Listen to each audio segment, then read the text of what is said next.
presentación y después que ustedes le vayan preguntando, todas cosas cortito, para que él pueda por ahí transmitirle a todos y no sean las respuestas tan largas, para que todos puedan preguntar, todos lo puedan disfrutar. Y estas son cosas que salen de lo normal, ¿no es cierto? Son cosas, estamos hablando de un técnico campeón del mundo, que lo conoce todo el país, que le tenemos un respeto enorme, y que bueno, nos pone muy contentos a todos los técnicos del fútbol argentino. Vicente, todos los técnicos que lo estamos mirando son técnicos de todas las categorías, de todo el país, de gente muy humilde, de gente por ahí de primera, porque hay muchos técnicos de primera, técnicos del ascenso, técnicos de las ligas, del interior, y la verdad que estar con usted es un gustazo que nos estamos dando, un domingo que por lo menos podemos vivirlo con esa ansiedad que tenemos todos los técnicos por no poder trabajar, y que bueno, creo que con un rato suyo me parece que vamos a estar muy contentos de poder disfrutarlo. Así que le agradezco muchísimo, le doy la bienvenida. Adolfo, una vez que usted se presente, Adolfo quiere pasar una cosita de un minutito nada más para que los técnicos lo vean y ya arrancamos con su charla como estaba pactado. Un beso grande para usted, Vicente, y muchísimas gracias.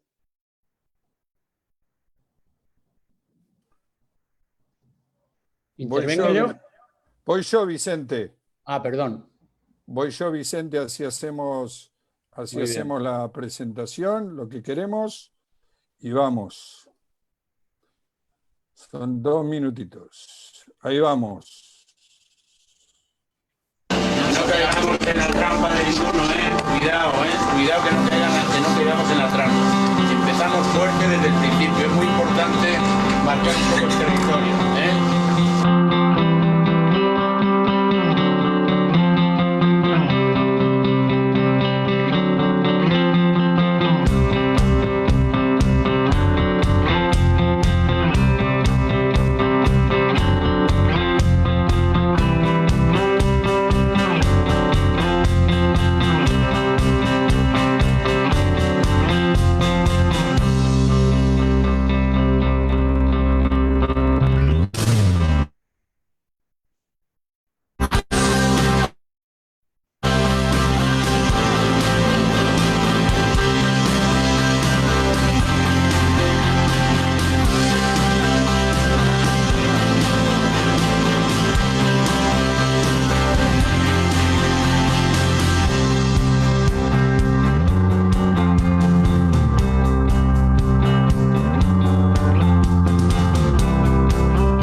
Un pequeñito homenaje, es todo suyo. Pues muy bien. Muchísimas gracias, encantado de estar con vosotros, os tuteo porque al fin y al cabo creo que somos colegas. Pregunto yo. Perdón. ¿Se me oye? Perfecto. Yo lo escuchamos bien, Vicente. Bueno, en primer lugar, saludaros a todos. Buenas noches aquí en España, buenas tardes ahí para vosotros. Agradezco enormemente las palabras de Ricardo, su enorme interés por querer que yo estuviera con vosotros en esta espero conversación, que no solo sea un monólogo, pues que intentemos tener una conversación y que toquemos aquellos puntos que nos sean más útiles. No esperéis de mí ningún dogma, ninguna doctrina de nada, simplemente opiniones. Y las opiniones son las mismas o distintas, pero tienen todas enorme valía, las mías y las vuestras. Aquí no hay mucha diferencia de unos a otros, somos todos muy parecidos. Lo que sí tengo que deciros que si nosotros no hubiéramos ganado el Mundial, pues seguramente no estaría aquí con vosotros, casi seguro, porque la realidad es que el ganar con los mismos gestos, con las mismas actitudes, pero sin la victoria, no hubiera sido igual. Me imagino que vosotros pues tenéis siempre esa curiosidad, como todos los que estamos dentro del mundo del fútbol, para ver las opiniones de las demás. Yo me gustaría arrancar con un pequeño recorrido, no lo voy a hacer muy largo. Siempre se lo decía antes a Ricardo que temo mucho aquellos conferenciantes que dicen voy a ser breve, y cuando dicen que van a ser breve son peligrosísimos, porque se enrollan, no dicen mucho, pero es muy largo y muy monótono su discurso. Espero que, no digo que sea útil, pero sí por lo menos que sea entretenido. Y seguramente en el recorrido mío, seguramente muchos de vosotros os vais a sentir también un poco reflejados. Indudablemente todos hemos nacido jugando al fútbol en la calle, en el barrio, en la plazuela, con los amigos, ha sido nuestra pasión y hemos hecho de esa pasión que teníamos y de ese privilegio, hemos sido entrenadores, jugadores y entrenadores cuando era nuestro juego favorito de niño. Pues yo creo que eso tiene una gran importancia y sí me gustaría resaltaroslo. También me gustaría en ese recorrido deciros que he sido un hombre de una sola empresa. Diréis, hombre, no, estuviste en la selección española, estuve 36 años en el Real Madrid, que es a lo que voy, en una empresa, y en esa empresa me enseñaron y aprendí pues todo los valores que pueda tener. Tuve la oportunidad de aprenderlos, de poderlos cultivar durante muchos años y también transmitirlo a jóvenes jugadores y también a profesionales en el primer equipo. Y yo creo que fueron años fantásticos. Naturalmente esos años me dieron un sentimiento de pertenencia, que seguro por eso decía que alguno de vosotros os sentiréis identificados, porque ese sentimiento de pertenencia o ese sentimiento de fidelidad a una empresa, pues yo la he tenido y la tengo. Han sido muchos años alrededor del fútbol, desde niño hasta entrenador del primer equipo, que me dio eso y que estoy tan orgulloso. En estos años, en estos 36 años, tuve la suerte durante una década, desde el 68 hasta el Mundial de Argentina, en el 78, 10 años, que tuve el privilegio de poder compartir o aprender las enseñanzas de un liderazgo moral, absolutamente moral. No sé si hablaremos mucho aquí de liderazgo en esta tarde, pero un liderazgo moral que era el que imponía, el que nos impregnaba a todos, que era don Luis de Carlos. Don Santiago Bernabéu, un hombre que encarnaba los valores del madridismo y en el que nos sentíamos todos, pues era un liderazgo que no era un hombre rico, no era un hombre poderoso, no era un hombre de grandes propiedades, pero tenía el poder de la ética y de las buenas conductas. Como os decía, en esas 4 etapas que tuve en el Real Madrid, pues fueron de chaval, de jugador aficionado, juvenil, jugador profesional durante 11 años, entrenador 17 años en la cantera del club, en lo que eran porque pensaba que iba a ser toda mi vida un entrenador formativo, y los 4 últimos años como entrenador del primer equipo. Y me centro principalmente en la etapa de los 17 años que estuve como entrenador de la cantera, intentando pues captar a los mejores jugadores de la época, jóvenes con talento, y también darles el mejor alimento en nuestra ciudad deportiva para intentar sacar jugadores para el primer equipo. Y entendedme que en esa etapa de 17 años me sentí absolutamente imprescindible, pero no os lo creáis del todo, evidentemente no lo era. Otros vendrían que lo han hecho mejor, pero sí, como cualquier empleado que se preciase, pues me sentía absolutamente necesario, o por lo menos, cuanto menos, muy útil. Después de esos 17 años y los 4 años en el primer equipo, que fue con más eco todo lo que hicimos, fueron 4 años muy intensos, de un momento bueno del Real Madrid en cuanto a resultados y de lo que me siento muy satisfecho. Y yo sabía que una vez que tocaba el primer equipo, pues que me iba a tocar salir del club, pero eso era casi una. ¿Y qué me pasó? Pues tuve una experiencia en Turquía de 9 meses, 8 o 9 meses, entrené al Besiktas y fue una experiencia enriquecedora en todos los sentidos y principalmente fue una experiencia que pasé de estar en las mismas 4 paredes del vestuario del Real Madrid al vestuario del Besiktas, que fue una experiencia, como os digo, enriquecedora absolutamente.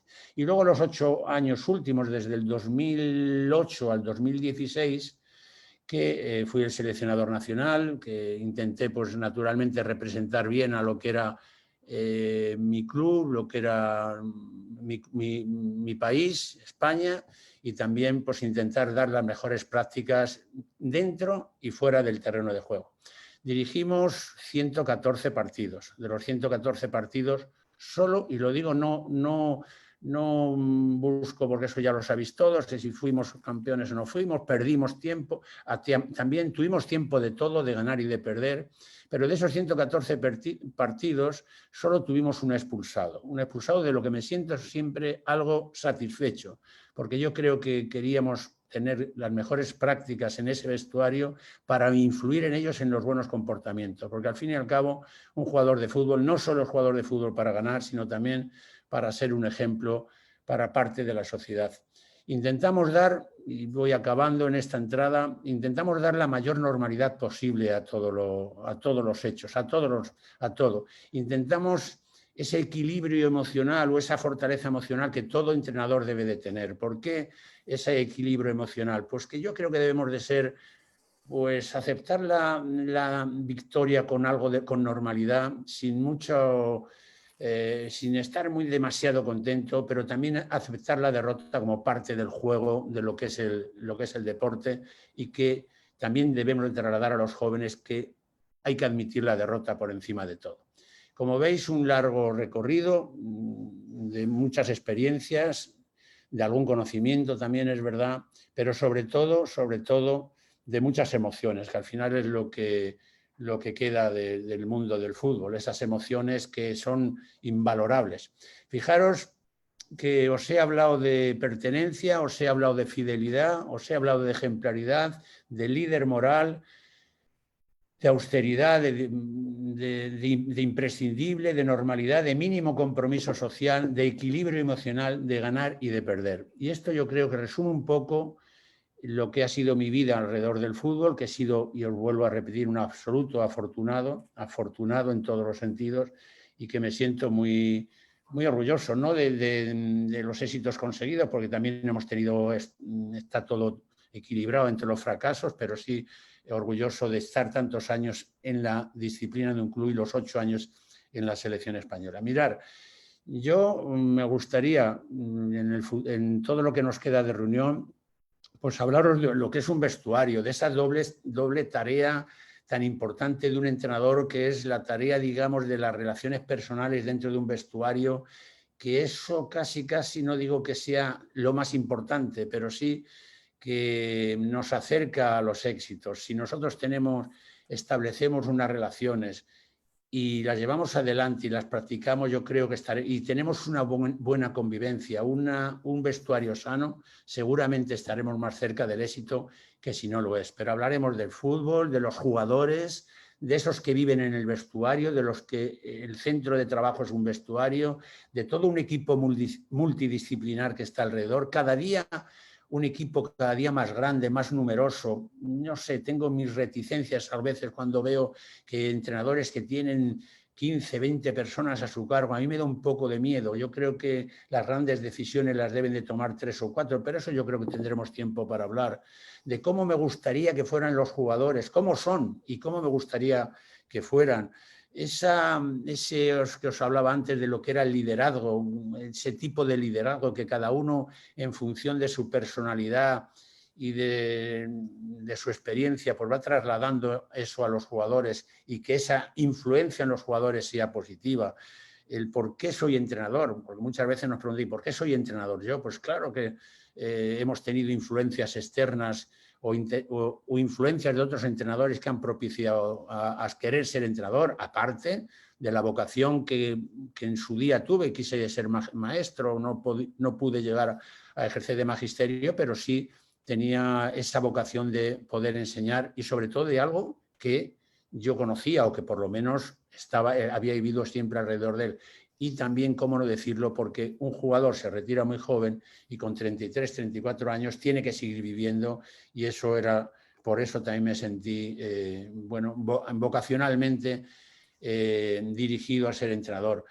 Podemos hablar de lo alterados que estamos siempre los entrenadores en el terreno de juego, cuando yo creo que aquellos que deben de tomar decisiones deben de tener un poco de frialdad, un poco de cordura, un poco de estabilidad, un poco de hablar con los que están en el banquillo, con aquellos próximos a ti que seguramente te van a dar toda la información, mucho más que el entrenador tan caliente que muchas veces no responde a lo que debe de ser unas medidas justas, que es a lo que al fin y al cabo debe de orientar al entrenador. Y por supuesto que toda la gente, antes hablaba, y se lo agradezco a Ricardo, que hablaba muy bien de mí como persona, pero os puedo decir que soy como todos, no me diferencio mucho de unos a otros, no nos diferenciamos mucho, y que si acaso de visita somos todos buenos. Luego en el día a día pues tenemos nuestras dificultades, pero sí es verdad que en el día a día somos todos muy parecidos. Y por supuesto, un entrenador tiene que saber escuchar, tiene que saber comunicarse. En fin, de todo esto se da un poco lo que yo creo que podemos, más que un monólogo por mi parte, sea también una conversación con todos vosotros. Vicente, por ser el moderador, me da la ventaja de poder preguntar primero. Y en relación a lo que nos ha hablado, hay una frase suya que dice: la tiranía de los jugadores me causa dolor, sufro por los entrenadores. ¿Cómo hace un entrenador para manejar un vestuario y que esta tiranía no se haga presente?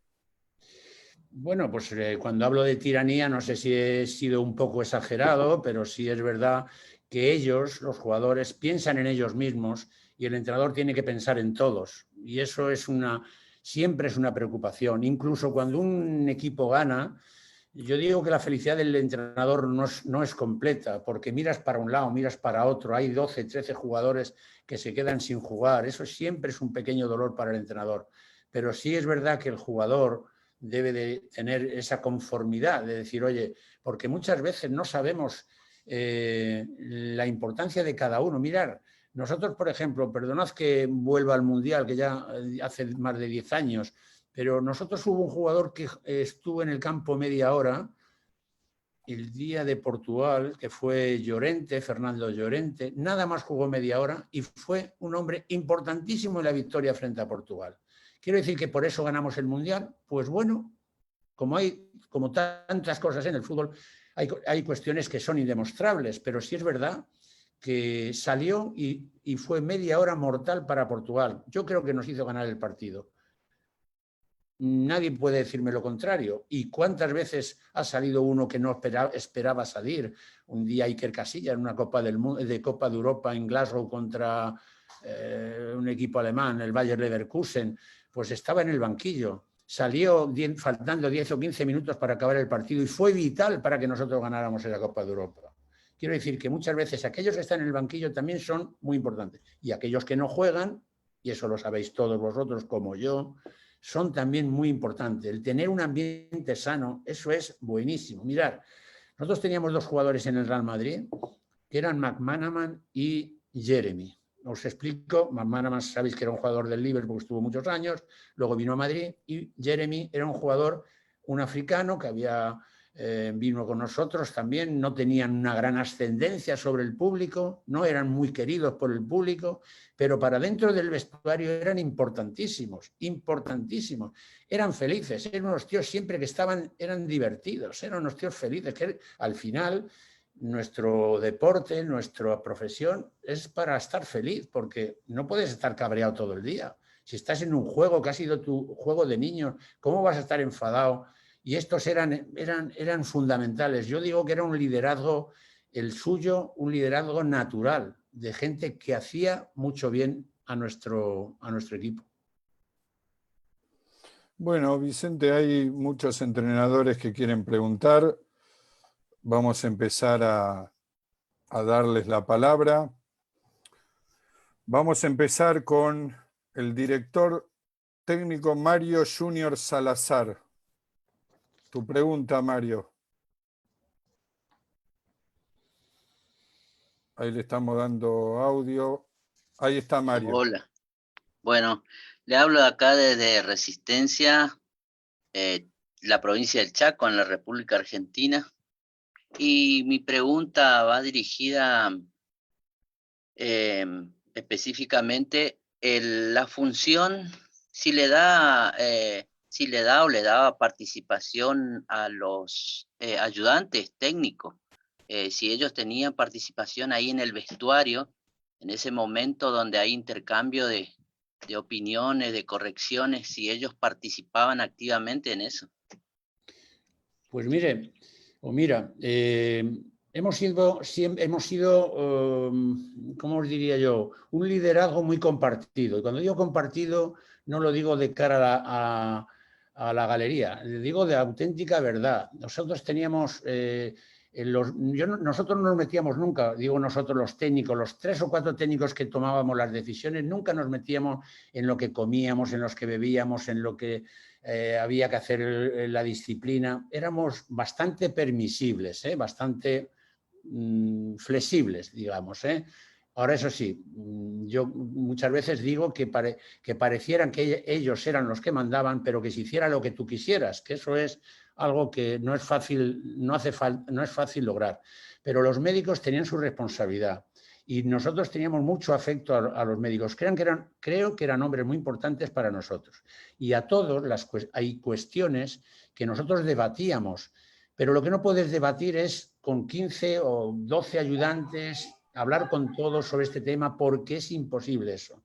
Entre 2 o 3, que éramos los que trabajábamos más unidos, más cerca, éramos los que tomábamos decisiones. Había muchas discrepancias entre nosotros, porque el fútbol genera debate y teníamos nuestras discusiones. Una vez que llegábamos al acuerdo de qué debíamos de hacer, los 3 defendíamos esa postura, porque lo que no quiero, y eso yo no sé si a vosotros habrá pasado, es que alguien del cuerpo técnico, el 10, el 12, pues diga, ya lo dije yo, que eso es muy fácil en el fútbol. Una vez que ha sucedido, que salga alguien que diga, eso ya lo dije yo. Y nosotros, entre los 2 o 3, porque dicen que si 2 o 3 son siempre de la misma opinión, eso quiere decir que seguramente no valga ninguno de los 2 ni de los 3. Que es importante que haya debate, pero luego cuando llegamos al acuerdo, adelante siempre. Y sí, por tanto, te tengo que decir que sí dábamos participación a los demás, claro. Profesor Sebastián Seidman puede preguntar.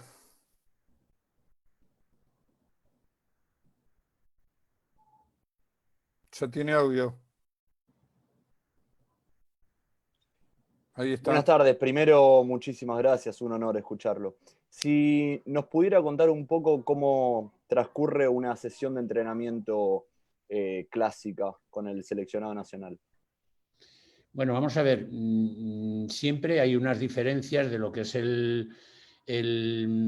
un club de una selección, eso es evidente, pero al final es lo mismo. Lo que tú tratas de buscar es coordinación entre las líneas en el aspecto defensivo y en el aspecto ofensivo, y cada uno luego lo que tienes que buscar aquellos ejercicios que le diviertan al jugador, que es lo ideal, que vayan a entrenar con gusto, que le plazca entrenar, pero al mismo tiempo que tengan un fin, porque no hacer, no, jugamos un fútbol reducido y no. Si jugamos, hacemos una posición, una posesión es una posesión.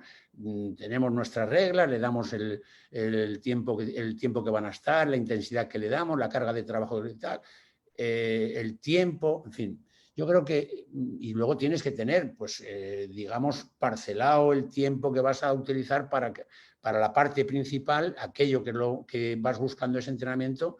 Y ocurre en un club y ocurre también naturalmente en una selección. ¿Qué pasa? Que nosotros, según nuestro punto de vista, pues que también era muy bueno que nos apoyáramos en los clubs que traíamos más jugadores. Unas veces ha sido el Barcelona, teníamos 7, 8 o 9 en algunas ocasiones. Otra vez ha sido el Valencia, que teníamos 5. Otras veces hemos tenido el Real Madrid con 5 o 6 jugadores que han sido la base. Porque eso te ayuda mucho a los mecanismos de juego. Y otras veces hemos tenido hasta 5 jugadores del Liverpool.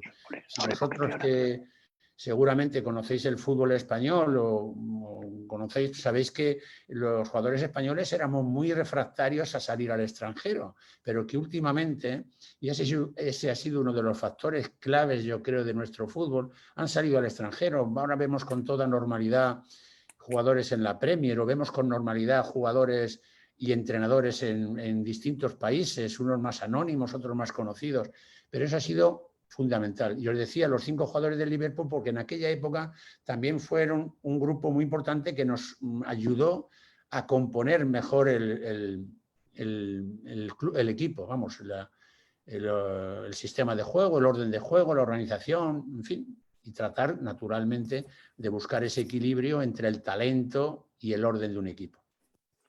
Vicente, ¿en qué momento el fútbol español que usted acaba de nombrar pasa del juego de la furia española al juego de toque, al juego de posesión, al juego de las habilidades? ¿Por qué pasa esto? ¿En qué momento pasa esto? Muy bien. Mire, ha habido en una época, ya hace bastantes años, que hubo mucha influencia de diversos entrenadores de otros países. Yo no estoy en contra de que vengan entrenadores de extranjeros a España. Yo creo que los buenos tienen que venir. Cuanto mejores jugadores tengamos, mejor. Cuanto mejores entrenadores tengamos, mejor.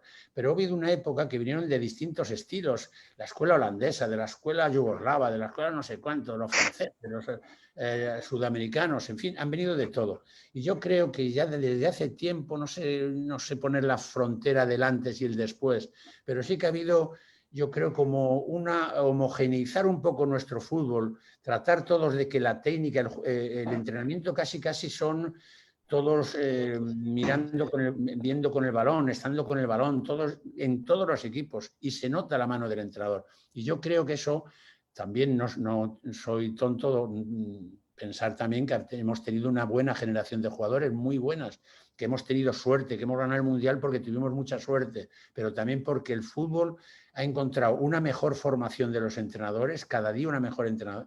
Todas las figuras que están alrededor de un club también con mayor formación, médicos, ATS, fisios, en fin, toda la gente que está alrededor, más profesionales, mejores instalaciones, e incluso yo no sé si diría, a lo mejor es una tontería, una pedantería, que la mejor formación también hasta de los propios jugadores, la formación cultural de los propios jugadores. Profesor Oscar Vieck, le doy la palabra. Hola Vicente, un gusto, un honor escucharlo. Gracias. La pregunta mía se basa en cómo trabajaba la pelota parada y qué importancia le daba con semejante fenómeno que dirigió en toda su carrera.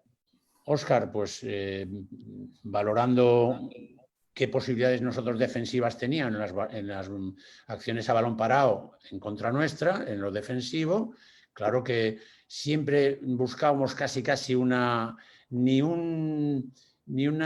todo zona ni todo hombre a hombre. Buscábamos una mezcla ahí. El encargado de todo era Tony Grande, mi segundo entrenador, el segundo entrenador, que él ya teníamos la conciencia de lo que teníamos que trabajar en ese sentido, y luego en ataque igual, viendo las características nuestras. Fijaros, esto es muy curioso. Lo que os voy a contar, nosotros abusábamos seguramente mucho de los lanzamientos en córner buscando una segunda jugada. Era muy difícil que nosotros sacáramos un córner directo, muy difícil. Y teníamos rematadores, teníamos a Piqué, teníamos a Sergio Ramos, teníamos a Puyol, en fin, teníamos gente, Fernando Torres, pero nosotros siempre buscábamos una acción en corto, buscábamos una segunda jugada para que se descolocara un poco la defensa contraria. Y os cuento el día, y lo cuento porque luego fue gol, claro, si no ni lo contaría. En el partido de semifinales contra Alemania, pues habíamos advertido que ellos jugaban una defensa zonal 4+2, un poco pasiva, una defensa, los alemanes, curiosamente, unos españoles que siempre parecíamos más bajos incluso que los alemanes por casi por complejo ancestral, ¿verdad? Y sin embargo ellos jugaban una defensa de 4+2, un poco pasiva. Y entonces dijimos, coño, pues vamos a sacar los córneres directos, con tan buena fortuna que había que tener un lanzador como Xavi Hernández y había que tener dos tíos que se sacrificaron como Gerard Piqué y Sergio Ramos en hacer un poco blocaje sobre ellos, y la aparición de Puyol con toda la energía, toda la fuerza, remató de cabeza. Parecía un contrasentido. El España, todo más bien casi más bien bajos, de mucho toque, pueden con los poderosos alemanes en un saque de córner. Pues eso todo hay que advertirlo y no se puede decir esto lo tenemos que hacer siempre, porque a lo mejor no, tenemos que hacer también algo en función de cómo juegue el rival. Yo creo que te he contestado tu pregunta, Óscar. Profesor Gonzalo Álvarez. Profesor, ya tiene sonido.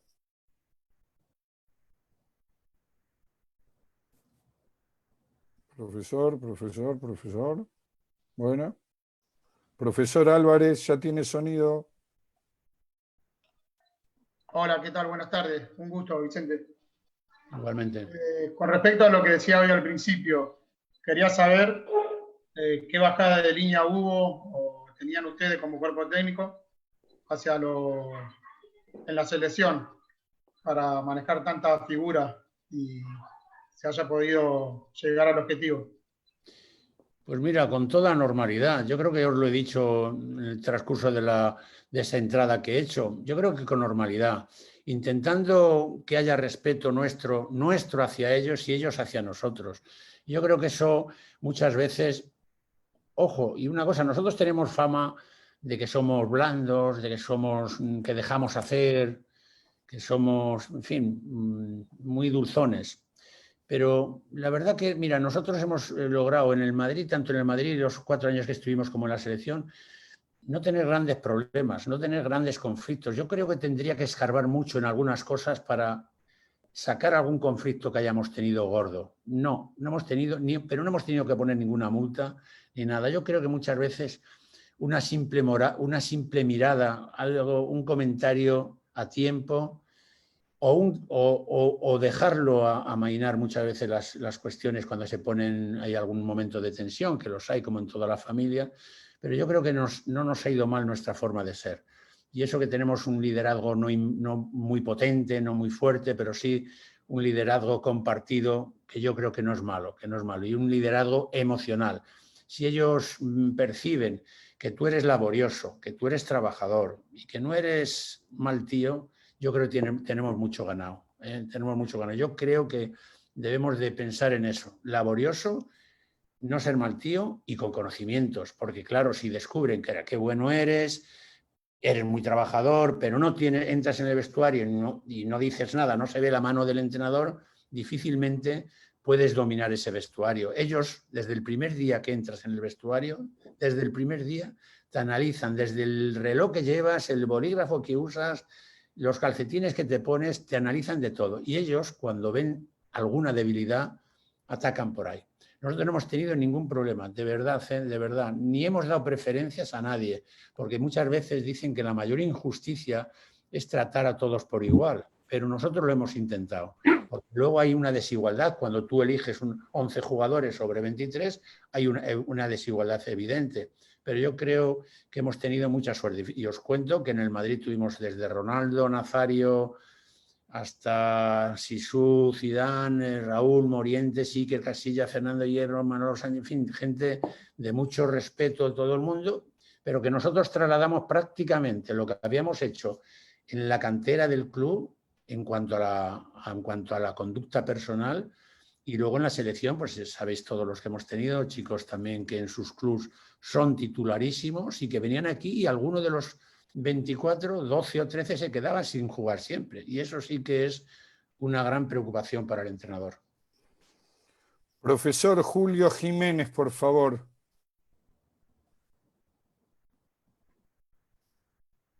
Ahí tiene audio. Profesor Jiménez.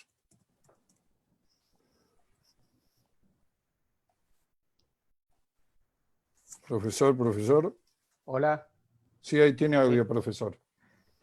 Sí, un gusto, la verdad, escucharlo, Vicente. Un placer para alguien tan tan perfil bajo como yo. No sé si puedo hacer dos preguntas, Adolfo. Rápido, rápido, por favor, rápido, que hay muchos compañeros que tienen preguntas. Usted dijo que trabajó 17 años aproximadamente en la formación de jugadores en el Real Madrid. Y yo quería preguntarle si usted tiene en cuenta más o menos el porcentaje de jugadores que llegó a jugar en primera división, debido a que el Real Madrid siempre incorpora muchas figuras del exterior. Esa sería mi pregunta, una de las preguntas. Y la otra, algo que preguntó un colega respecto a la pelota parada. ¿Cómo toma usted o qué decisión tomaría en un caso como le pasó a Brasil con Ronaldo cuando jugó y perdió la final en el 98 con Francia, ¿no? Que justamente en pelota parada lo pierde Brasil porque el técnico asumió dejarlo entrar habiendo preparado todas las pelotas paradas con otro jugador? Bueno, decirte primero que no te sientas menos que los demás cuando te hablas, te autotitulas de perfil bajo, porque eso me lo han dicho de mí siempre. No sé si como piropo o como crítica, pero bueno, no pasa nada. Yo creo que lo más importante es lo que piensa el jugador en el vestuario, no lo que piensan de fuera, porque muchas veces no coincide la imagen que damos y que traslada los medios y la que llega al gran público. Pero bueno, yo creo que cada uno es como es, y lo que no, sí, todo entrenador, te lo digo a ti, aprovecho este momento para decir que no debemos de imitar a nadie, pero sí debemos de aprender de todo el mundo. Yo creo que es la base. Debemos de ser, no tratar ni en la forma de expresarse, ni en la forma de comunicar, ni nada. Cada uno debe de ser como es, sin imitar a nadie, pero eso sí, con ganas y deseo permanente de aprender. Me preguntabas por lo del balón parado, otra vez me has dicho, ¿no? De Brasil, ¿verdad? Ay, perdón, no.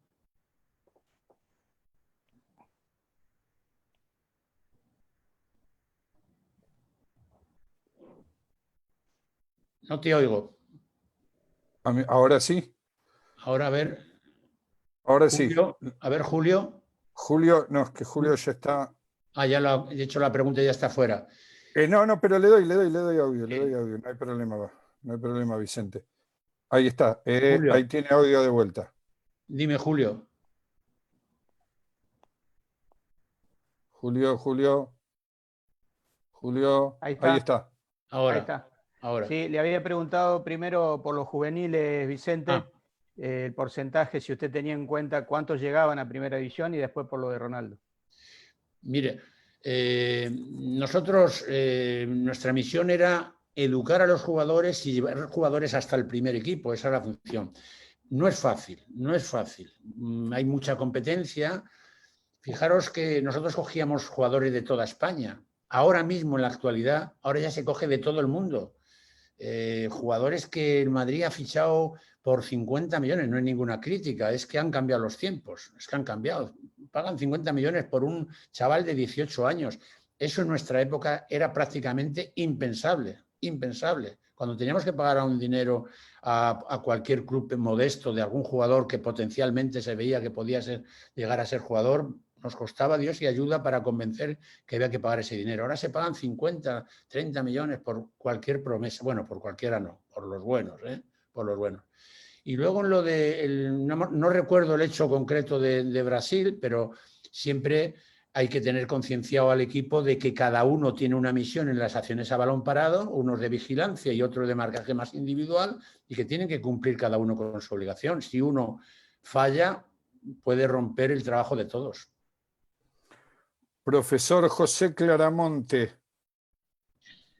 Buenas noches, mister. Quería hacerle dos preguntas. Primero, ¿qué metodología usa o usaba en su momento? Si era la misma para el Real Madrid y para la selección. Y después, si nos puede hablar cómo es su idea o su filosofía de juego. Si se mantuvo en el tiempo o se modificó. Gracias. Bueno, es evidente que por mucho ideología que tengas, tienes que tener en cuenta los jugadores que posees. Sin eso es difícil que que lleguemos a cuestiones de lo que a ti te gusta. Te gusta, pero tienes jugadores para eso. Afortunadamente, nosotros yo creo que tanto en la selección como en el Real Madrid, el tiempo que estuvimos, tuvimos los jugadores necesarios para hacer eso. Yo creo que lo más importante de un entrenador es que los jugadores crean en lo que vas a hacer, crean, y si el entrenador tiene credibilidad, todo es mucho más fácil.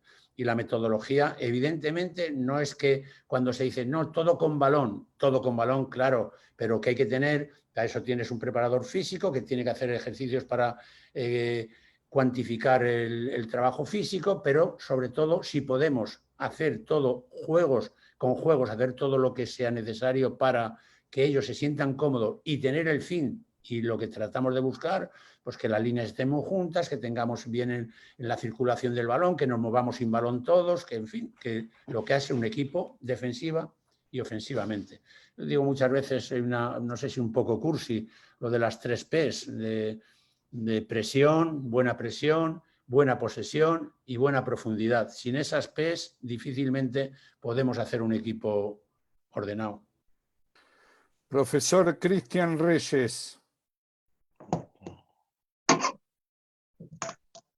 Profesor. Buenas. Hola Vicente. ¿Cómo estás?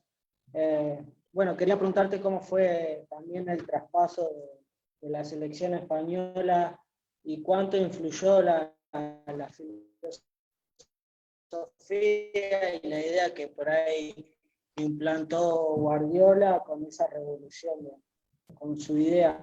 ¿Cuánto tomó de eso, sabiendo que recién lo dijo, que para implantar la idea que tiene debe tener los jugadores? Mira, vamos a ver, los equipos grandes normalmente tenemos grandes jugadores. Un entrenador vale lo que valen sus jugadores. Si tú tienes un equipo regular de calidad, difícilmente puedes pretender hacer algo que lo que tú sueñas. Y yo creo que nos tenemos que adaptar. Adaptarse es una palabra clave para el entrenador y nos tenemos que adaptar a las posibilidades de los jugadores. Nosotros no hemos tenido nunca ningún estilo que digamos, este es el estilo de fulano, de mengano. Hemos tenido un estilo de España, hemos tenido un estilo del Barcelona, del Madrid, del Atlético de Madrid, de los clubes de los que traíamos jugadores, pues todos nos han aportado su grano de arena. Y yo creo que es el estilo de España. Más allá de mi afecto a Pep Guardiola, de mi afecto a Rafa Benítez, que fue uno de los pioneros que salió al extranjero, que parecía que era imposible que un entrenador español saliera fuera y a entrenar grandes clubes. Y por tanto, me siento que si, fíjate, y te diría más, hasta cuando vas a ver un partido de chavales, de gente joven, de juveniles o de cadetes, normalmente en España, y es una cosa muy importante, se nota la mano del entrenador. Yo creo que en los propios entrenamientos y en la propia ejecución de cada partido se nota la mano del entrenador. Y eso es muy importante. Profesor Sergio Micheli. Pensé que me iba a decir a mí. Casi me va a dar un infarto. Sergio Micheli, ya está, profesor. Hola, buenas tardes. ¿Cómo le va? Un gusto. ¿Me escucha? No lo veo. Sí, le escucho.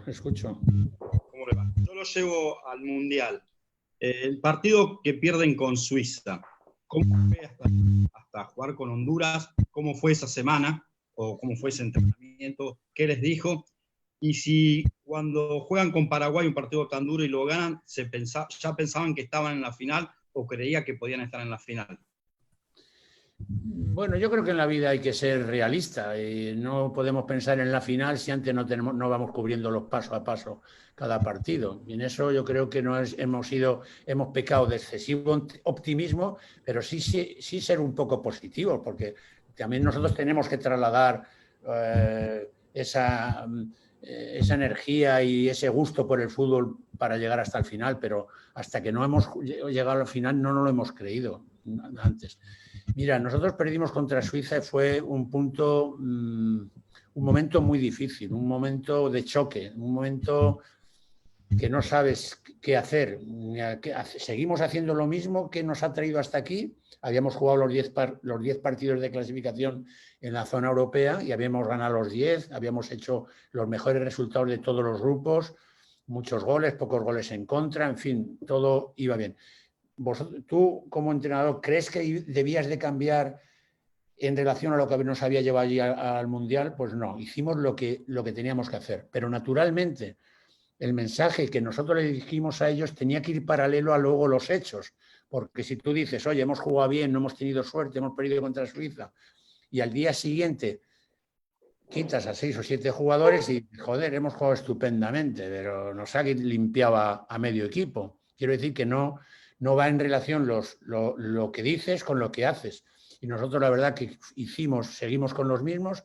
Solamente me parece que dejó de jugar Iniesta por una lesión y tuvimos que meter uno en la banda que era, me parece, Jesús Navas contra Honduras, y el otro cambio fue Fernando Torres por Silva, buscando un poco más de profundidad. Se suponía que íbamos a tener más oportunidades, necesitábamos gente más cerca del área contraria y en fin. Pero bueno, aquel momento fue un momento difícil, muy duro, y tuvimos que convencerles a ellos no solo de que teníamos buenos jugadores, sino que teníamos el sistema de juego adecuado, un sistema de juego reconocido por todo el mundo y que no podíamos dar bandazos. Y así es lo que hicimos. Profesor Sergio Seleno.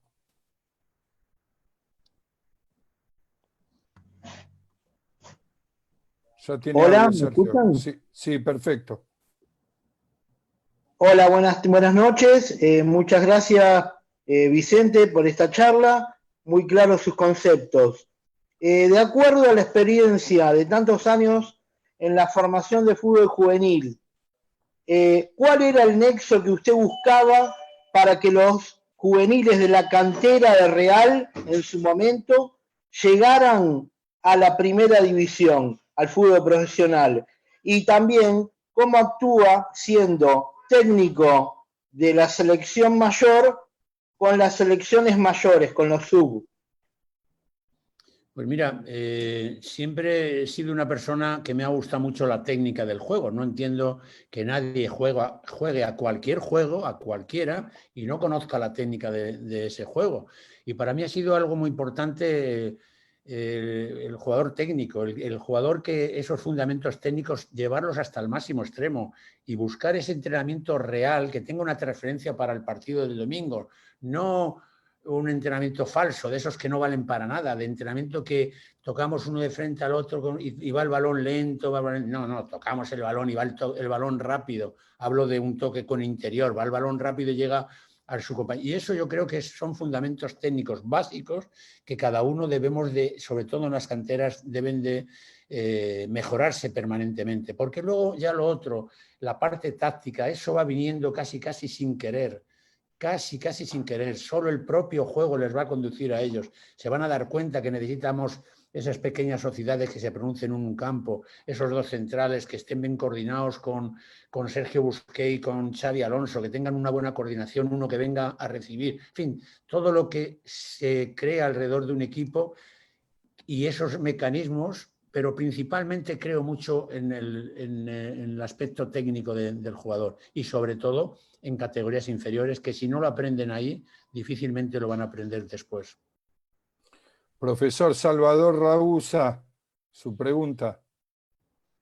Bueno, Vicente, desde Rosario, quiero preguntarle de la formación. Ahí dicen que la elección es muy importante. ¿Cómo elige usted al futuro jugador, ya sea que estaba en el Real Madrid? ¿Qué ve en esa elección? Pues no sé en dónde poner la frontera, hasta dónde podemos vaticinar o cuándo podemos vaticinar. Hay que tener con mucho cuidado porque hay muchos chavales jóvenes, pequeños, de 13, 12, 11 años, que nada más les podemos elegir cómo juegan al fútbol, más que su condición física. No sabemos cómo van a evolucionar físicamente.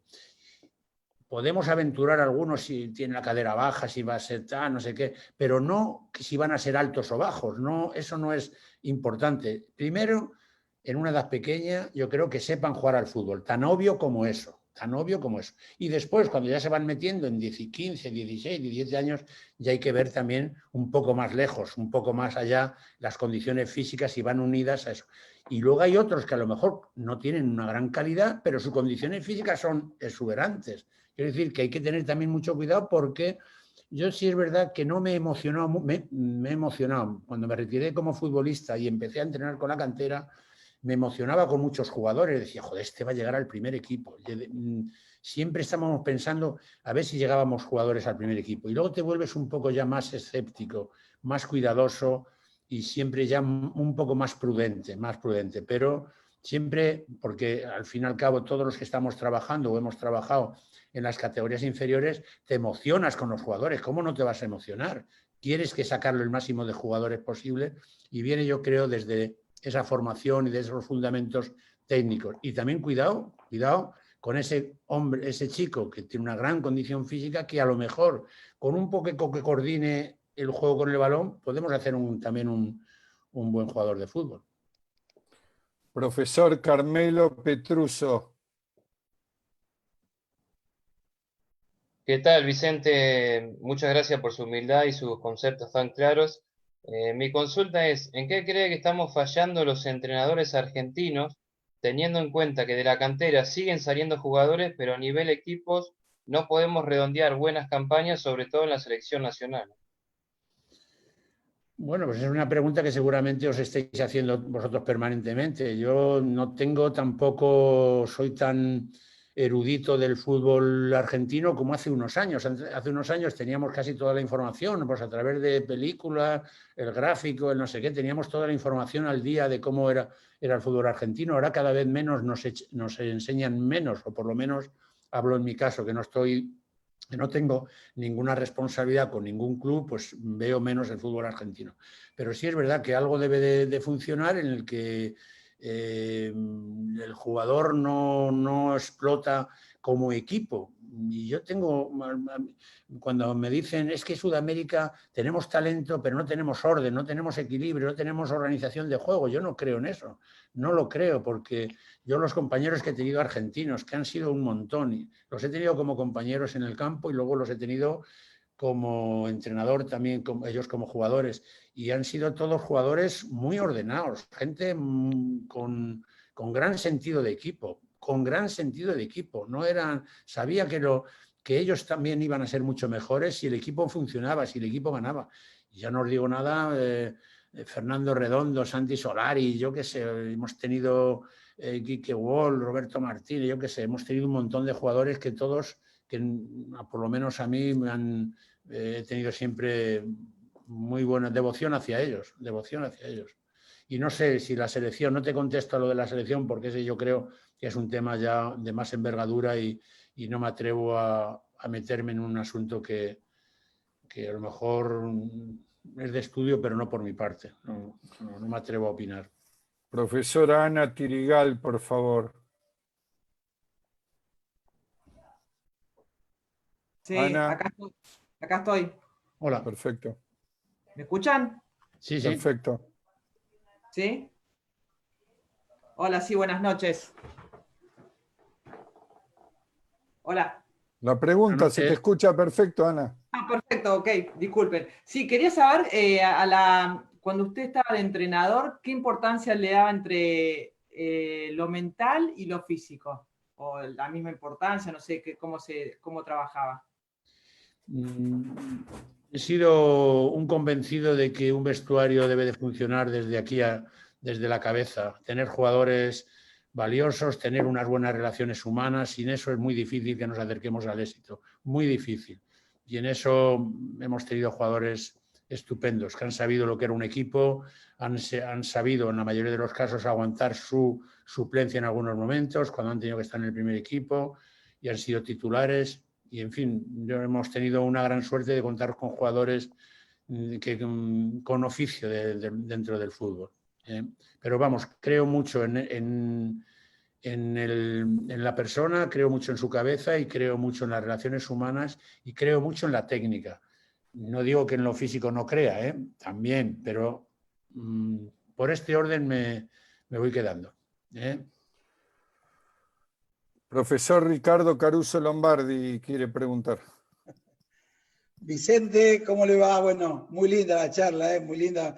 Me volví loco con el internet, pero me costó, pero lo seguí por Facebook, así que está muy, muy lindo. Aparte, no hay lugar para entrar. no hay lugar para entrar y bueno, me costaba, pero estaba siguiendo los pasos suyos y la verdad que con qué atención lo están escuchando todos y bueno, a uno lo llena de orgullo estas cosas, ¿no? Yo le quiero preguntar una cosa. Por ejemplo, usted cuando, más en un mundial, vio que la mayoría de las veces dicen que cada técnico trabaja como le gusta y que su equipo siempre juega. Yo escucho mucho que el técnico dice, no, a mí me importa mi equipo nada más, no me importan los rivales. Como que siempre juega de la misma manera su equipo. Yo le quiero preguntar, porque muchas veces, en mi caso, he cambiado muchas veces, y yo muchas veces cambio en base al rival. Por ejemplo, por ahí sigo con la misma función cada jugador, o sea, si sigo 4-4-2, pero por ahí le cambio los partener, ¿no? Los jugadores. Pongo otro tipo de jugadores. ¿Usted suele hacer eso cuando, según contra el rival que le toca, si por ahí usted sabe que va a jugar contra un equipo que se va a defender, o por ahí un equipo que le va a hacer un palo y palo, ¿lo va cambiando eso o a usted le gusta jugar siempre de la misma manera? Vamos a ver, no soy... yo entiendo que hemos llegado a un nivel del fútbol que es obligatorio por la cantidad de partidos que tienen durante toda la temporada de manejar mucho la plantilla, de manejar mucho la plantilla. Pero ese manejo de la plantilla, yo creo mucho en la jerarquización de la plantilla, que sepa cada uno o la mayoría de quiénes son del 1 al 11, el 12, el 13, el 14... que eso no es para todo el año, esa jerarquización no es para todo el año. Hay alguno que empieza con el 20 y termina siendo el número 8, pero eso en razón a los méritos que ofrezca cada uno. Pero sí es bueno tener una plantilla jerarquizada, porque eso te da más fuerza. Pero sí, claro que tienes que pensar en el equipo contrario. Mirad, nosotros jugamos una semifinal de Copa de Europa contra el Manchester United. El Manchester jugaba con Beckham y Giggs en las bandas, jugaba con George y George, me parece que eran dos delanteros centros, y nosotros jugábamos normalmente con una defensa de 4. Yo creo que un equipo como el Madrid debe de manejarse con 4 defensas y dominar el partido, en fin. Pero nosotros en esa semifinal íbamos a Old Trafford y metimos 3 centrales, Melguera, Iván Campo y Carranca. ¿Por qué? Protegíamos el centro y protegíamos los laterales en donde nosotros éramos muy fuertes, con Michel Salgado y con Roberto Carlos.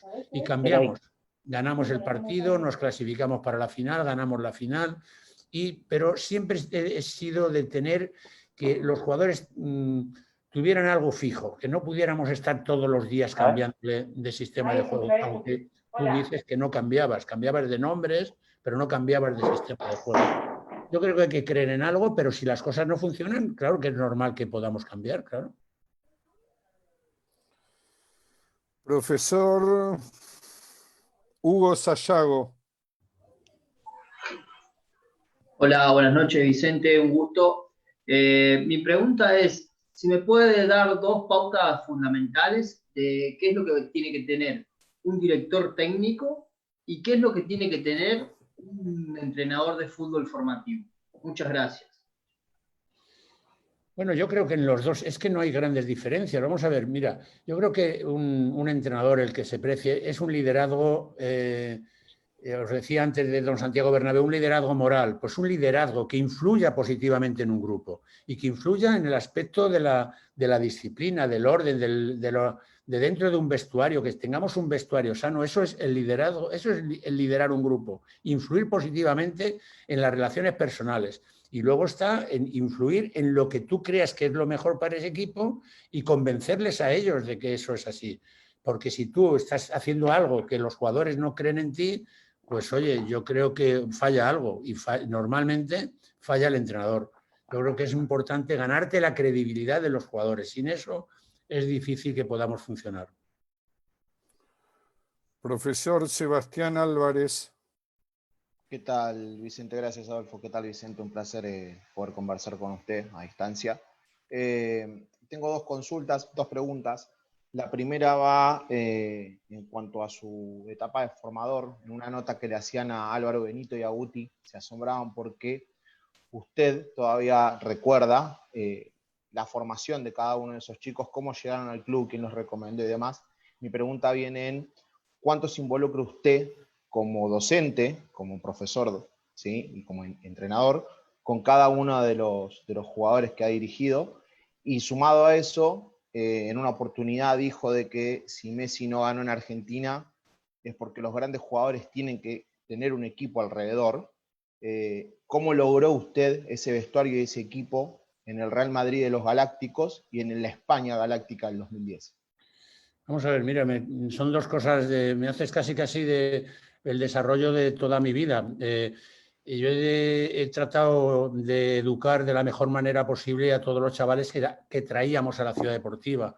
En algunos casos lo hemos conseguido, en otros no. Éramos bastante severos, pero también cariñosos con ellos. Y yo tenía la costumbre de darles a todos los entrenadores que teníamos, decirles que nos volcáramos con aquellos que tenían más dificultades. ¿Por qué más dificultades? Que personalmente a lo mejor eran de familias desestructuradas, que no eran familias tal, que tenían dificultades económicas la familia y eso, y que a lo mejor, o que incluso tenían algún mal comportamiento. Incluso si tenían mal comportamiento, claro que nosotros como educadores debíamos de estar al tanto para intentar mejorarles, porque el que es rubio, los ojos azules, guapo, ¿no? Es el tío educado, ese no necesita ni entrenador, pero sí los otros. Y teníamos algunos casos que yo creo que nos teníamos que volcar hasta las últimas consecuencias, no solo ya por sacar jugadores de fútbol, que era nuestra misión, sino también por hacer buenas personas. Y yo creo que hemos tenido, no te voy a dar nombres, pero gente que tenía dificultades y que estamos muy orgullosos de lo que hicimos con ellos. Y luego me preguntas que cómo hicimos para hacer un equipo. Pues yo creo que aquellas que cuando tenías grandes figuras en la selección o en el Real Madrid, una de las cuestiones más importantes es convencerles a ellos, a los mejores jugadores, que ellos van a ser mejores si el equipo funciona.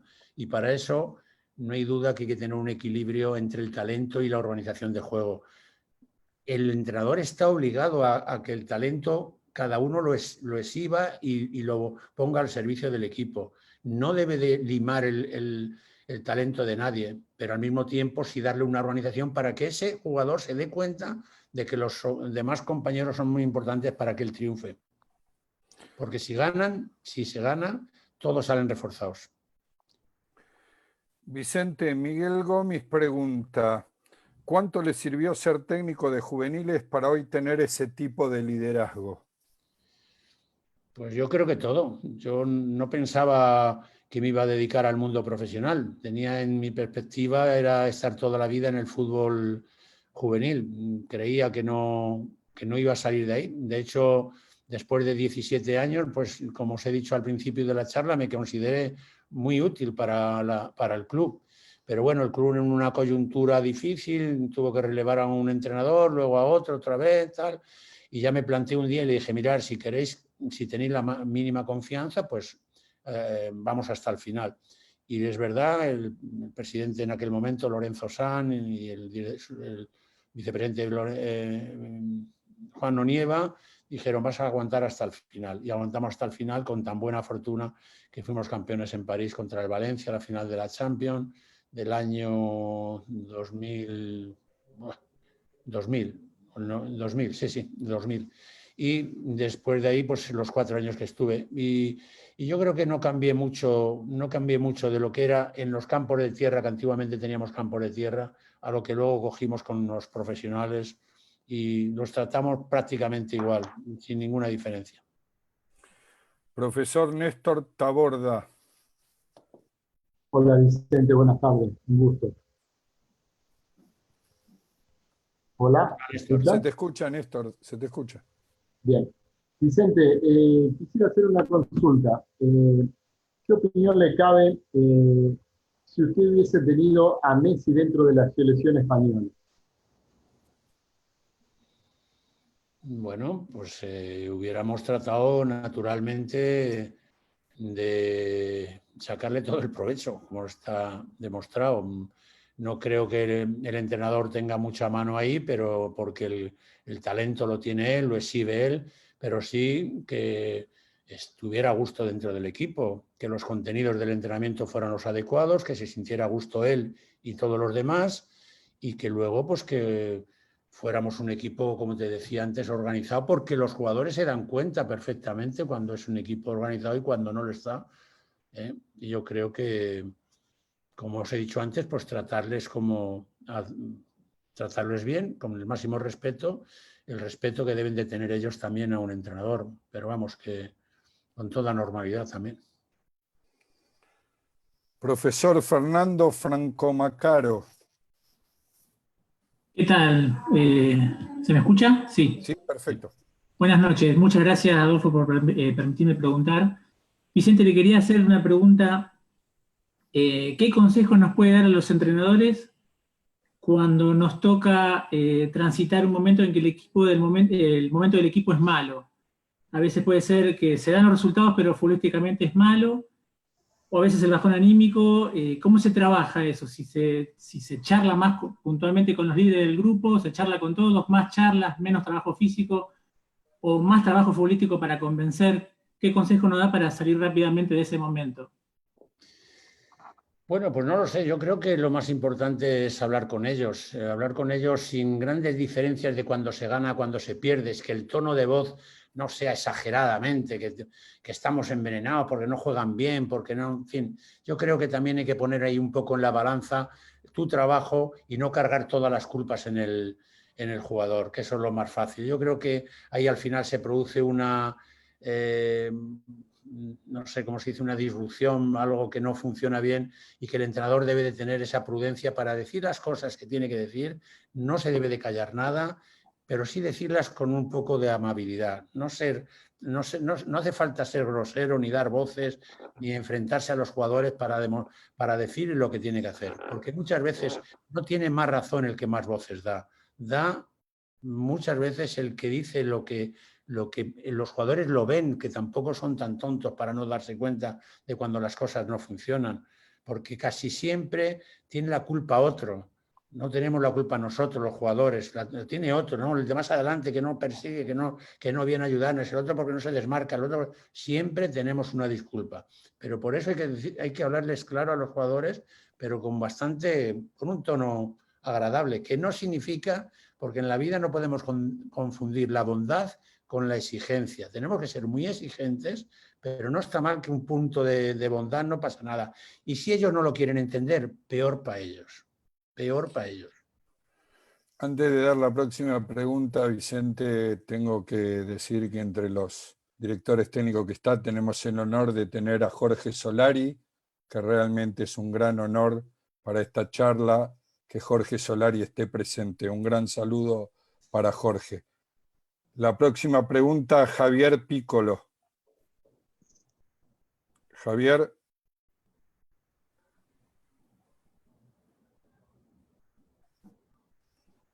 Estoy intentando. Javier, ahí está. Hola, buenas tardes, ¿cómo les va? Un orgullo, Vicente. Le hago la pregunta. ¿Usted cuando llegó a la selección española, tuvo que adaptarse a los jugadores o usted cuando cita jugadores prefiere que se adapten a su forma de juego o a su estilo de juego? Mire, nosotros veníamos de ganar la Eurocopa del año 98. Ay. Se escucha bien, Vicente, ¿eh? Sí, pero no me veo. Sí, perfecto. Sí, bueno. Se ve también, ¿eh? Se ve y se escucha. ¿Sí? Sí, perfecto. Ahora. ¿Está bien? Sí, perfecto, Vicente. Se ve y se escucha. Mira, nosotros cogimos la selección en el año 2008, después de haber sido campeones de Europa en Viena. Y no intentamos borrar ninguna huella del pasado. Nosotros nos hicimos cargo del equipo y nos apoyamos en todo lo bueno que tenía ese equipo. Es cierto que, como en todas las selecciones, se produce un relevo generacional mínimo. En aquel momento creo que era el 33% de los jugadores de campo los que cambiamos, y lo hicimos desde el convencimiento que era lo mejor. Y tuvimos que dejar algunos que habían sido importantísimos en el Mundial, en el Europeo. Y luego no fueron al Mundial. Caso el más claro fue, el más carismático fue Marco Sena, un jugador del Villarreal, mediocentro de la selección española, que en aquel europeo fue el mejor, sin ninguna duda. Pero teníamos por detrás a Sergio Busquets, teníamos a Gerard Piqué, teníamos a Javi Martínez, teníamos, en fin, unos cuantos jugadores que incorporamos de cara al Mundial. Mejor o peor, pero nosotros no quisimos borrar ninguna huella del pasado, al contrario, nos apoyamos en ella para seguir siendo un buen equipo. Cuando cogimos la selección, la mayoría de mis amigos me decían en el peor momento coger la selección porque habíamos ganado. Parece que un entrenador tiene que llegar cuando ha perdido el equipo. Y yo al contrario, siempre les decía, recuerdo, yo creo que es el mejor momento para coger la selección española. Es el mejor momento. Tenemos unas buenas relaciones personales, tenemos un estilo de juego reconocido, tenemos buenas relaciones con los medios de comunicación, en fin, yo creo que está todo en orden. Y así no me equivoqué. Fuimos campeones del mundo y fuimos campeones de Europa otra vez en el 2012. Profesor Walter Di Mattía. ¿Qué tal? Un gusto, Vicente. A continuación de lo que usted estaba diciendo recién, ¿cómo enfrentó la situación después de dar la lista para el Mundial, de dejar a algunos jugadores? ¿Qué tipo de comunicación, qué metodología de comunicación tenía usted con aquellos que quedaron afuera, que habían trabajado, en el caso Senna, por ejemplo, que había sido importante en el proceso? Creo, ya han pasado 12 años o más desde que nos hicimos cargo del equipo, de la selección, que con algunos sí tuvimos el detalle de llamarles. En algunos casos era necesario que nosotros le dijéramos algo directamente. No sé si a través mío, a través de Fernando Hierro, que era el director deportivo de la selección, pero sí les dijimos por qué no le llevábamos. Es verdad que no soy muy partidario de dar muchas explicaciones, nos pasa lo mismo con los equipos.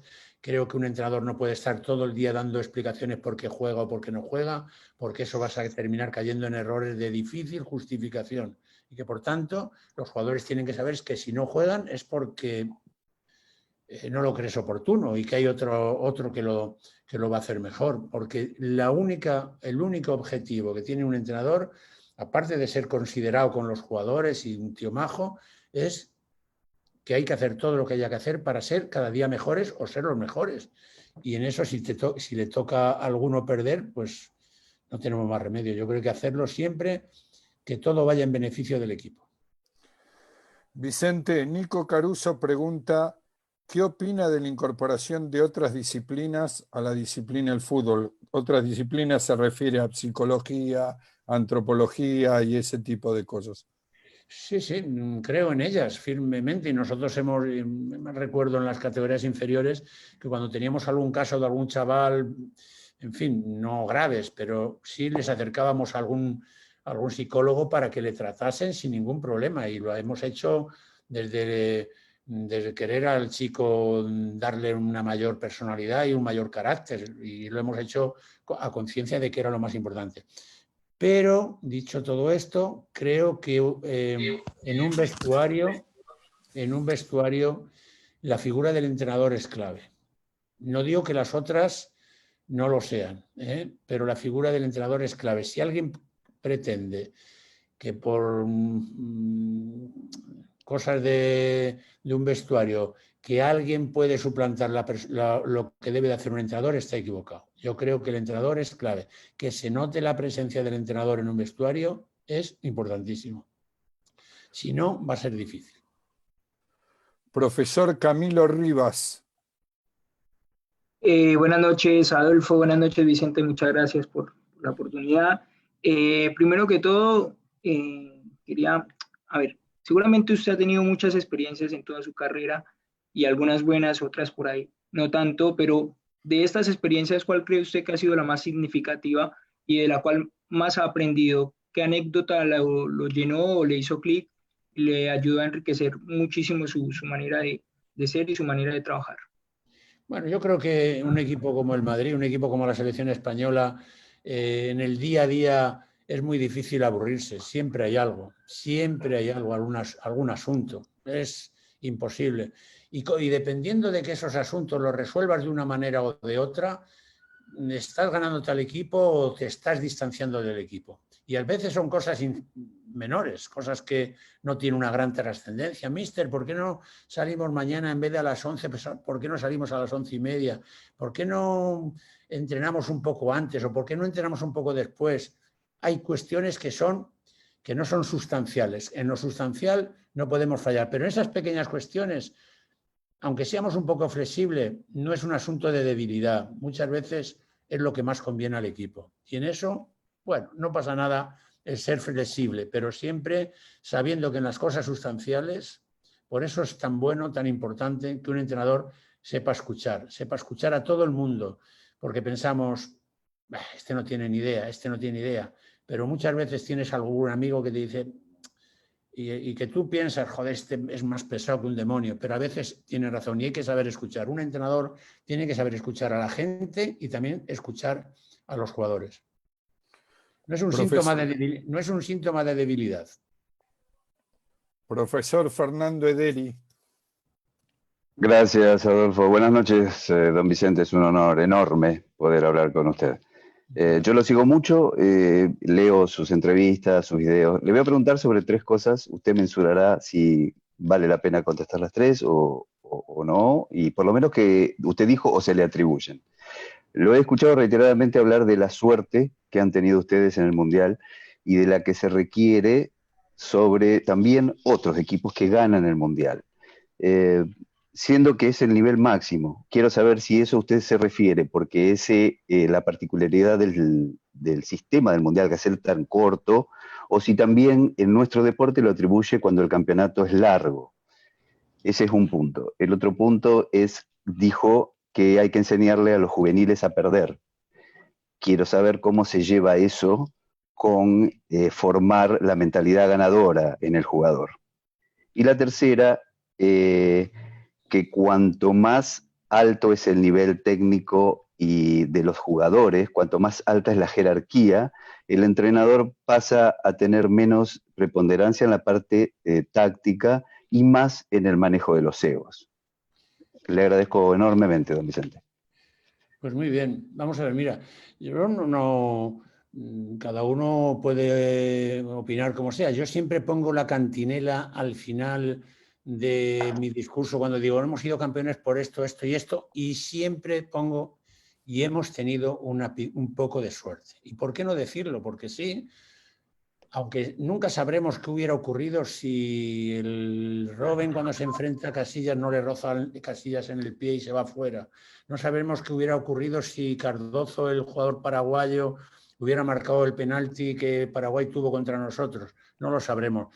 Nunca lo sabremos, porque hay cosas en el fútbol que son indemostrables. Pero por eso digo que, y no es estar en desmerecer las virtudes de nuestros jugadores, no, tuvimos suerte. Yo creo que no es malo decirlo, yo creo que a nadie le puede molestar eso. En segundo lugar, nunca yo he enseñado a perder. He enseñado en admitir la derrota, que es otra cosa, que yo creo que debemos de estar acostumbrados, porque el que no admite la derrota se está equivocando. Mira, ha habido un ejemplo buenísimo, lo cuento en el pasado Mundial 2018 en Rusia, un partido Bélgica-Japón. Iba ganando Japón 2-0, quedaban 15 o 20 minutos ante una Bélgica poderosa, muy poderosa. Terminaron ganando los belgas 3-2. ¿Qué hicieron los japoneses? Sin ningún dramatismo, sin teatralizar la derrota, se fueron para el vestuario, limpiaron el vestuario y para Japón. Y nada más. Lo que no se puede es decir, hacer el número, me pongo a llorar, me pongo no sé qué, no sé qué. Pero ¿por qué vas a llorar si tú has puesto de tu parte todo lo que has podido? Lo que hay que influir en la gente para que se esfuerce, para que sea un buen compañero, para que luchemos y para que hagamos las cosas que un equipo necesita.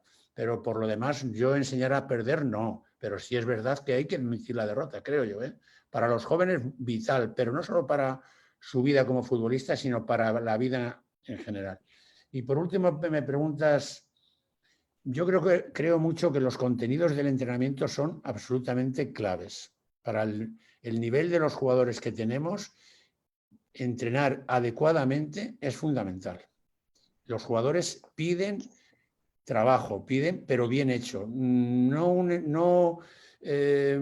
hoy hacemos esto, mañana esto, no. Yo creo que tiene que ir un poco con una cierta estructura el entrenamiento, el día a día, y que ellos se sientan a gusto el poder ir a entrenar. ¿Sabéis lo que como jugador se siente cuando vas a entrenar a un sitio que es una monotonía absoluta, que es un aburrimiento absoluto? El entrenador no mejora, empeora.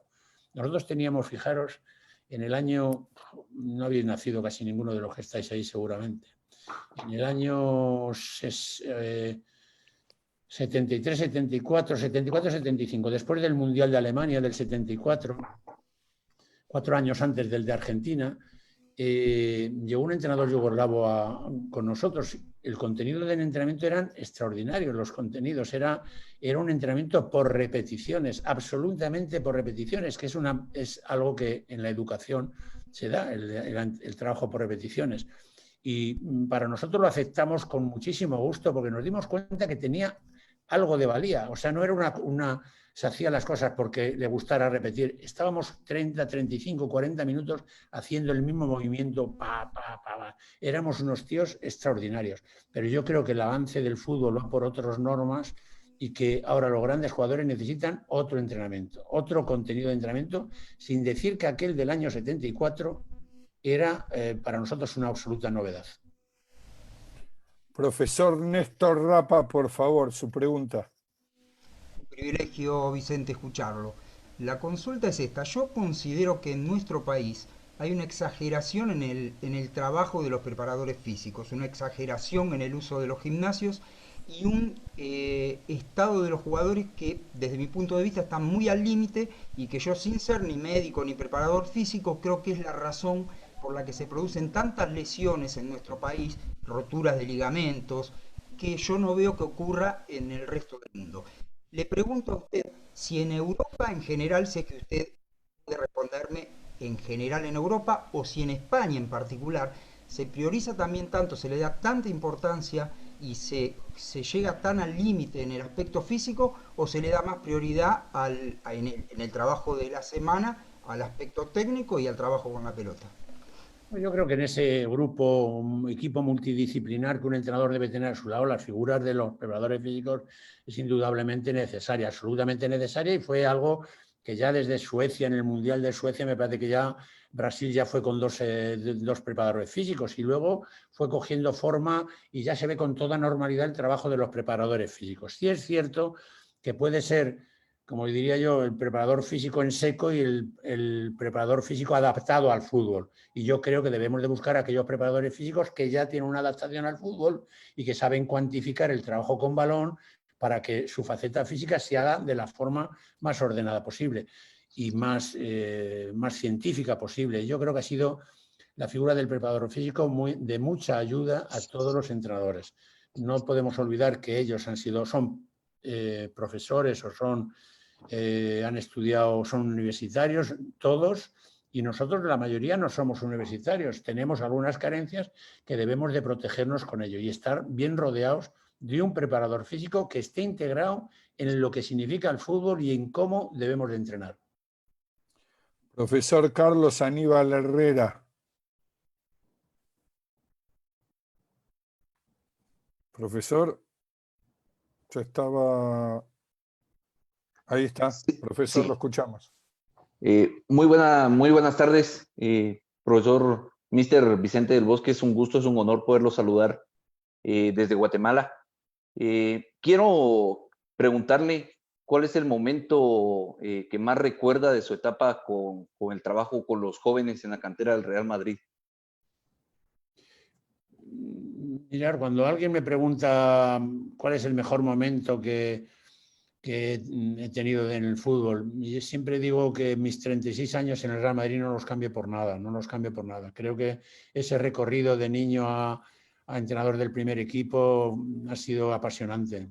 He sido un auténtico afortunado, un privilegiado de poderme dedicar durante tantos años a un solo club. Ha sido más allá de los títulos que hayamos podido conseguir y, en fin, todo eso que si no hubiéramos ganado yo no estaría aquí con vosotros, eso seguro, segurísimo. Si no hubiéramos sido campeones del mundo no estaría aquí con vosotros, pero sí me quedo con los 36 años de estar en un mismo club. Ricardo, por favor. Vicente, allá no abusándonos más de su tiempo, que la verdad que es maravilloso escucharlo. Me están escribiendo por el teléfono muchísimos entrenadores que están mirándolo por Facebook porque no pueden entrar por el Zoom porque está atorado, pero me quedaron 2 o 3 cosas muy lindas, ¿no? Usted dijo en un momento qué importante que es la figura del entrenador dentro del vestuario, que los jugadores sepan quién es el entrenador. Eso me quedó rebotando, porque es real, hasta que el entrenador no entra, muchas veces el jugador mismo, si ve que vos no lo estás mirando, no hace lo mismo que si vos no estás. Y eso nos tenemos que dar cuenta muchas veces, porque yo cuando hablo con los entrenadores, les digo siempre lo mismo, ¿no? La adrenalina que produce esto hace que por ahí te lo olvides, pero el técnico siempre tiene que estar como número 1, para eso es el número 1, y eso es lo que usted me dio a entender recién cuando lo dijo.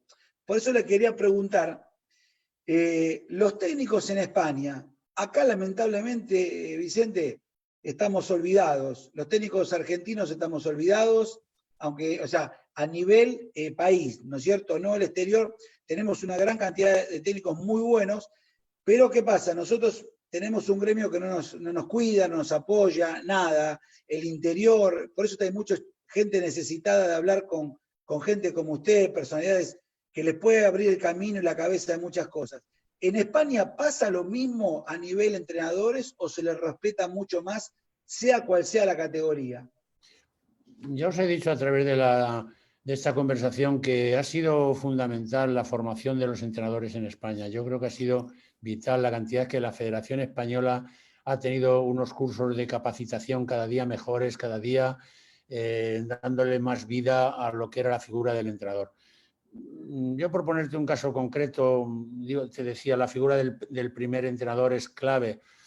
Nosotros todas las mañanas, yo tuve de segundo entrenador a un amigo, necesariamente yo creo que debemos de ser amigos, y que todas las mañanas lo primero que hacía era entrar por el vestuario.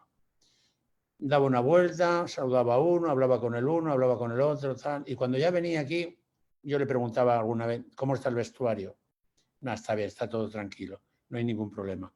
Y si eran, yo creo que sí, señales que cuando íbamos a empezar el entrenamiento ya sabíamos cómo estaba el vestuario en todos los sentidos. Y es muy importante esa figura también del segundo entrenador. Yo creo mucho, ¿no? Cuando dicen el entrenador ayudante, yo creo que no, que es el segundo entrenador. No sé si es un eufemismo que no tiene nada que ver, pero es verdad. A mí me gusta más la figura del segundo entrenador que la figura del ayudante del primer entrenador. Vicente, acá le decimos técnico alterno. Bueno, pues otro eufemismo ahí. Queda más lindo, ¿no? Al técnico alterno queda más lindo. Puede ser, sí. Pero eso es verdad cuando usted dice que el entrenador viene y dice, ¿y cómo viste a los muchachos? Tan de 10, hoy va tan bomba. Porque nosotros no vamos a ver eso, pero los ayudantes sí, ¿no? Los técnicos alternos van a hacer eso.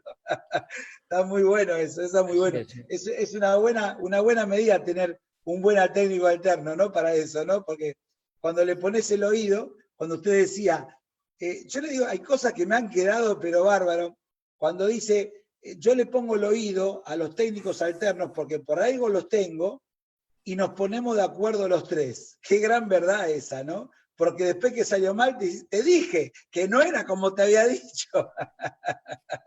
Vos sabés que es una constante de nosotros esa. Es verdad. Siempre nos cuidamos la espalda. Exacto, ya lo dije yo. Me encantó. Cuando lo dijo, me reía solo yo cuando lo estaba diciendo. Muy lindo, muy lindo. Mire que yo tengo 28 años de técnico y cómo vas aprendiendo un montón de cosas, qué lindo que es esto, ¿no? Porque uno sigue aprendiendo. Ya estoy cerca de los 60 y la verdad que es un placer, ¿no? Escuchar cosas que por ahí uno se siente identificado, ¿no? Con algunas cosas, ¿no? Eso Claro, te voy a decir una cosa, y os lo digo a todos. Ahí me imagino que tendréis entrenadores desde los 70 años que yo tengo, ya no sé si algunos mayores o... Hay de todo, hay de todo. Hay gente muy joven también. La edad no es ningún mérito, ¿eh? No es ningún mérito. El ser joven no es ningún mérito. Ni el ser viejo es ningún mérito. Es solamente un estado. Lo más importante de un entrenador yo creo que es ser laborioso, intentar cada día tener más conocimientos, preocuparte más de todo lo que es tu profesión. Yo creo que eso va en esa energía que tiene que tener el entrenador, sea joven o sea viejo. Sí, sí, me gustó mucho cuando dijo también, sea joven o viejo, cuando usted habla con un jugador, no tantas explicaciones, porque otra de las cosas muy lindas que los técnicos tienen que valorar, cómo explicarle a un jugador, si lo pones o lo sacás, no puede estar todo el tiempo explicándole a los jugadores por qué no juega, por qué no. Y eso creo que es una explicación muy linda que hay que llevarla a cabo siempre, ¿no? Sí, es verdad que a lo mejor cuando somos jugadores o cuando somos antes de ser entrenadores decimos, no, yo cuando sea entrenador voy a hablar a todos los jugadores y decirle por qué juegan o por qué no juegan. Pero luego te vas dando cuenta de una realidad, y la realidad es que no puedes estar todo el día, perder tanto tiempo en decir a los jugadores. Ellos deben de conocer qué debe de ser, cómo debe de ser el comportamiento de un suplente y cómo debe de ser el comportamiento de un titular. Y las cosas no se hacen por capricho ni por ir en contra de nadie. Y el que no lo entienda así, pues, en fin, pues yo creo que hay que hacerle ver lo que es la realidad de un jugador. Vicente, la realidad que hay 1 millón de preguntas más porque estamos mirando, pero le voy a decir a Adolfo que, bueno, ya está por su tiempo, que le dé permiso para ir a un par de preguntitas más y listo, porque la verdad que Bueno. es para hablar hasta las 3, 4 de la mañana, pero que sepan los técnicos que en su lugar de origen son más de las 12 de la noche y que empezamos a las 11 de la noche. ¿Qué hora es en España? Ricardo, aquí son la 1 menos cuarto. Para un hombre que se acostumbra a acostarse pronto, de siempre, es un sacrificio, pero he estado muy encantado de estar con todos vosotros. Esa palabra, es un gusto escucharle y tal, habéis sido demasiado cumplidos conmigo, os lo agradezco, pero que es muy tarde, Para mí es tardísimo. Entonces Vicente, como son muchos y nos vamos a quedar sin preguntas, y realmente nos ha transmitido sus conceptos y nos ha enseñado muchísimo, nos queda nada más que agradecer. Es un honor realmente esta charla para los técnicos argentinos, y como siempre que hacemos estas charlas, quien antecierra es Ricardo para despedirlo, y después sus últimas palabras para todos los técnicos. Un honor haber compartido esta charla con usted. Muchas gracias. Bueno, de parte de los técnicos, Vicente, le dejo ahora la palabra a usted para que todos los muchachos lo escuchen. No se fue nadie de esta reunión tan linda, no quedó lugar para escucharlo a usted. La verdad que no es que lo estamos alabando, porque es porque por ahí el técnico argentino no está acostumbrado a que la gente sea de la manera que es usted, ¿no? Humilde, que le explica a los técnicos cosas que les pueden servir. Seguramente le van a tomar muchas cosas y otras no, como pasa siempre, pero por lo que estoy viendo acá en el teléfono y por lo que me están llamando los muchachos de todo el país, la verdad que estamos muy agradecidos, porque honestamente los técnicos estamos muy mal en este momento. Es un mimo muy grande para todos los técnicos porque están sin trabajar hace 5 o 6 meses. Hay muchos técnicos sin cobrar de hace muchísimo tiempo porque no hay trabajo, porque no puede rodar una pelota, y la verdad que están muy tristes, y creo que esto, en este momento, creo que le levanta un poco el ánimo para seguir adelante con lo lindo que es ser entrenador de fútbol, y me parece que usted es una muestra muy buena de qué lindo que es esta profesión, ¿no? Pues 3 cosas os diría. Mira, primero, que en la vida no hay una receta única. No os fiéis de lo que yo os haya dicho, cada uno luego que haga lo que cree conveniente, que es lo que debe de ser, pero como os he dicho en lo largo de esto, hay que aprender de todo el mundo. No creo que enseñe mucho, son solamente opiniones, pero que no hay una receta única para cada equipo, ¿eh?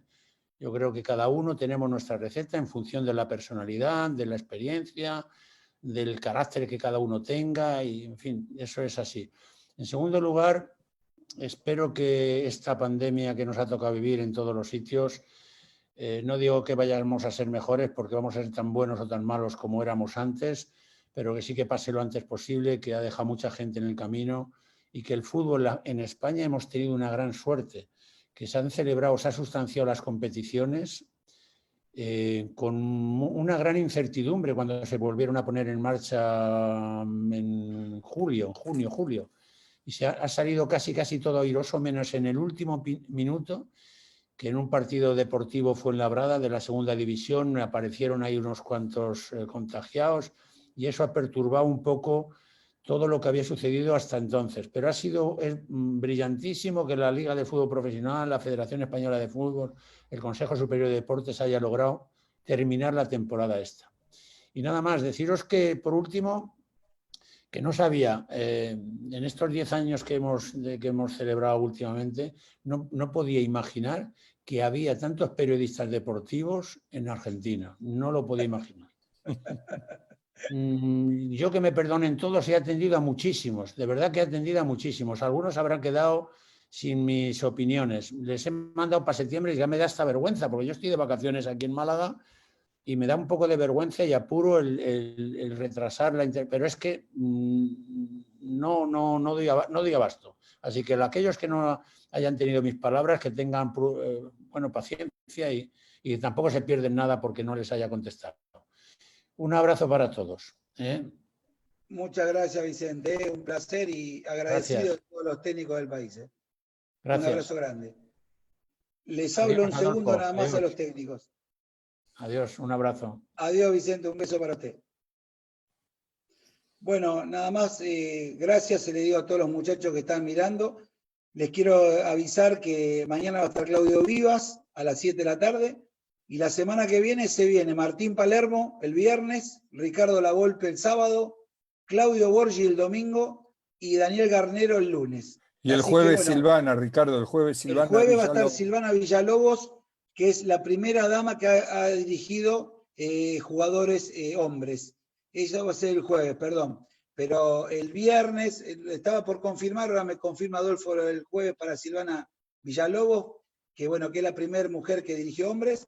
Pero después, ya vienen el viernes Palermo, el sábado Lavolpe, el domingo Borgi y el lunes tenemos a Garnero. Así que tenemos un fin de semana muy lindo también, así que sigan aprovechando estas cosas que conseguimos con nosotros, que estamos luchando por esto, para que los técnicos sean dignificados. Y acá no estamos hablando de la parte gremial, estamos hablando solamente de la parte deportiva, que es lo que más nos interesa. Así que esta semana van a tener novedades de otros temas, pero yo se los voy a ir pasando por el WhatsApp como hago habitualmente. No me quiero abusar de su tiempo. Un abrazo para todos los técnicos y seguimos adelante para que ustedes sigan aprendiendo día a día. Un beso grande para todos y buenas noches.